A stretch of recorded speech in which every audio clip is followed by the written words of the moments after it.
সুজিত পাল তাদের নাম, তাদের ওয়াইফের নাম হলো ববিতা পাল। তেনে আগে আমরা কইছে আর কি একটা মাইক্রো ফাইন্যান্স করবো তারা, তা আমরা মাসি ডাকে, আমার টাকা মাসি ডাকে আর কি। ও মাসি, আমার বাবার বাড়িতে রানীবাজার, আমার ভাইয়ের ওইটি করে একটা ফাইন্যান্সে টাকা দেবো না। আমি কইছি টাকাটা তৈলে আমরা বেনিফিট কিটা কইছে এটা বছরের 1.5 গুণ হইব।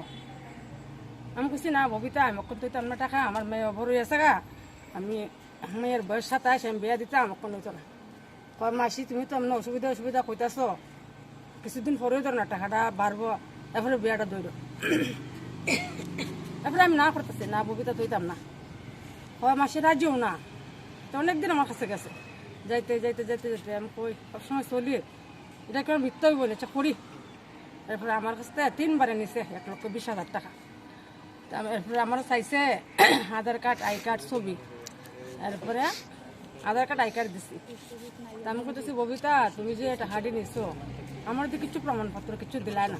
এমনি দেখাইছে আমারে, তারা যে ফাইন্যান্স খুলবো যে কাগজপত্র দেখাইছে। তা আমি তো সব কিছু আর পড়তে পারি না, ফইরা ফইরা শোনাইছে, আমি শুনছি।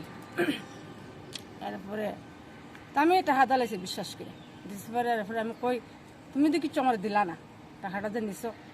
এরপরে কয় দিমু মাসি দিমু, তেমনভাবে 6 মাস 7 মাস যাইতেছে গা। আমি কই কিতা ববিতা কিছু দিকে দেও না।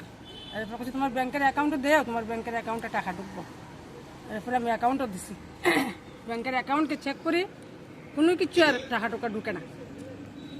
এরপরে আমি কই ববিতা টাকা তো ঢুকছে না। তারা বিশ্বজিৎ নিছে সঙ্গে ঢুকছে না, মাসি ঢুকবো।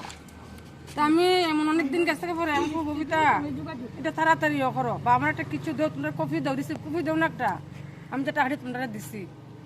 হয় মাসি দিমু দিমু, দাঁড়াও না, তুমি কি অত অবিশ্বাস করো না আমরারে? আমি কই না অবিশ্বাস না, তবে তো একটা প্রমাণ রাখানোর দরকার, হয় দিমু দাঁড়াও। এটা করতে করতে তারা হঠাৎ একদিন বাড়িতে নাই।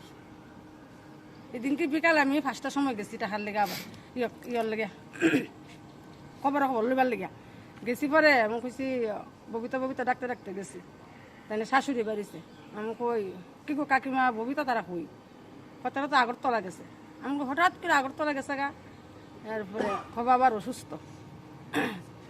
এরপরে সঙ্গে সঙ্গে ববিতারে ফোন করছি, ফোন করি ফোন আর ধরে না। আমি ভাবছি তারা গাড়ি ঘোড়া সরে গেছে, বাবা অসুস্থ মনে, বাবার শরীরটা খুবই খারাপ, এর লেগে বোধহয় ফোনটা ধরে না। আমি থাক সন্ধ্যার পরে আবার করুন। রাত্র 8টার দিকে আবার করছি, ফোন ধরে না। এরপরে ফোন করতেছি ফোন ধরে না, আর ফোন ধরছই না তার, অক্ষণ অব্দি ফোন নাই। কতদিন হয়েছে টাকা দিয়েছেন? দিছি প্রায় তো 10 মাসের মতো নিয়ে আসে। কতজনে দিয়েছেন? আমরা 8 জন। মোট কত টাকা হইব সবাই মিলে? প্রায় 10 লাখের মতো। কোন জায়গায় তেনের বাড়ি?